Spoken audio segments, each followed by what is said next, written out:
পুজো special রেসিপিতে আজ বানাচ্ছি গন্ধরাজ চিকেন। আজ নিজের রিলগুলোই স্ক্রোল করতে করতে দেখলাম এখনও পর্যন্ত আমার কোনো চিকেনের রেসিপি তো বানানোই হয়নি, অথচ আমি কত চিকেন রেসিপি বানাই। তাই ভাবলাম পুজো স্পেশাল চিকেন তো বানাতেই হবে। চিকেনটা ম্যারিনেট করার জন্য প্রথমেই দিয়ে দেব আদা বাটা, রসুন বাটা, টক দই, নুন আর গোলমরিচ। এগুলো দিয়ে ভালোভাবে চিকেনটা মাখিয়ে রাখার পর দিয়ে দেব এই রেসিপির হিরো ইনগ্রিডিয়েন্টস গন্ধরাজ লেবুর জেস্ট। এভাবে চিকেনটাকে মিনিমাম 2 ঘন্টার মতন ম্যারিনেট করে রাখবো।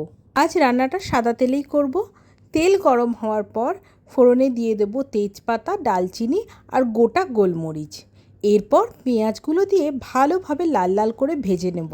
পেঁয়াজ ভাজা হয়ে গেলে দিয়ে দেব ম্যারিনেট করা চিকেনটা। এরপর ভালোভাবে চিকেনটাকে কষাতে হবে যতক্ষণ না তেল ছেড়ে আসে।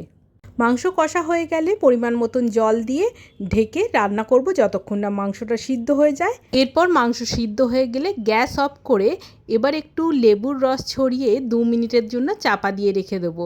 তারপরেই রেডি হয়ে যাবে গন্ধরাজ চিকেন। চিকেনের স্বাদ বদলের জন্য এমন একটা ফ্লেভারফুল চিকেনের রেসিপি একেবারে অ্যাপ্রোপ্রিয়েট।